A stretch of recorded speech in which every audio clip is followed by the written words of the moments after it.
Hey everybody, it's Chef JLCE and you're probably wondering why your screen is black. I promise you, your screen is not broken and there is going to be a video playing. But I figure that this is the best way to teach you how to do what we're going to talk about today, which is measurement conversions. I figured that this is the best way to kind of present it and explain it. So I wanted to do something a little different today and I decided to make a presentation for you, and so that we can have some practice and make it a little bit more fun. So let's get into it. What are measurement conversions? Well, whenever we take one unit of measurement and equate it to another, we are doing measurement conversions. An example of this will be when we take 212 degrees and say that it is equal to 100 degrees Celsius. Even though these are two different units of measuring heat, they both are the same. So how does this work when we're cooking? Measurement conversions help us get to the measurement we need quicker, and it can also help us figure out how much of something is required for the recipe. For example, a recipe may call for a half an ounce, but if we don't have exactly a half an ounce on our measuring cup or a half an ounce in our liquid measuring cup, we should know that the conversion would be 1 tablespoon. Considering that 1 tablespoon is equal to a half ounce.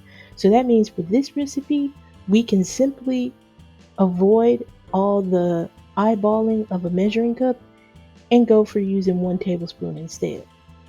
Another example is a recipe might call for 4 ounces.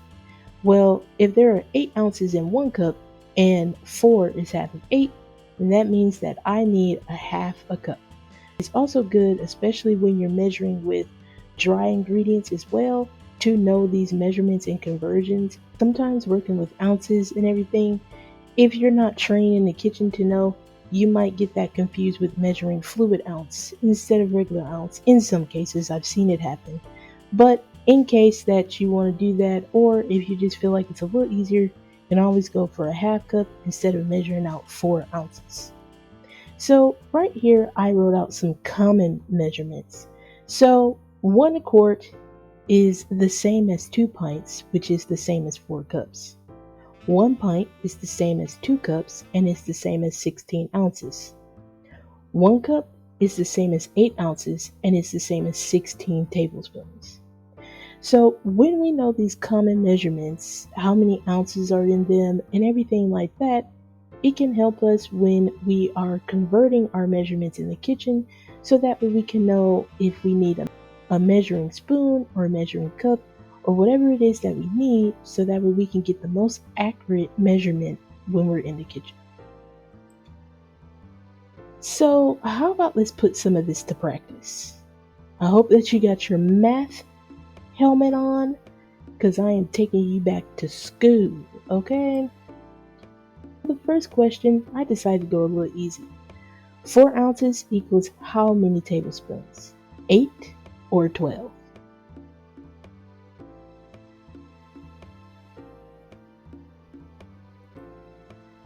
The correct answer is 8.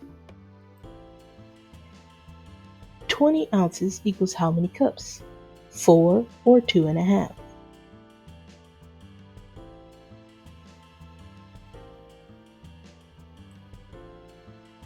The correct answer is 2.5. Ooh, this one is a little hard. 8 ounces equals how many quarts? 1 or 1/4?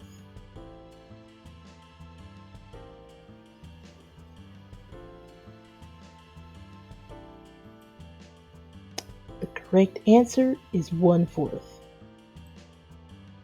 How did you guys do on this little quiz of mine? Let me know in the comments. Did you get them all right? Were they a little difficult to understand? Did I treat you like you were in kindergarten? If so, I'm sorry. But you never know. Some people might need the understanding broken down to them like that. So, did you like this format? Maybe I could do more videos like this in the future, breaking down different subjects. I don't know. It was kind of fun. But anyway, I hope you guys enjoyed that. I have a big announcement. Our new cooking course, my new cooking course, The Principles of Cooking, is coming January 21st.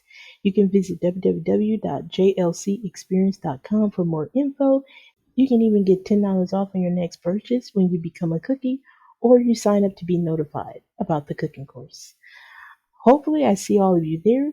Until the next time, peace out and happy cooking.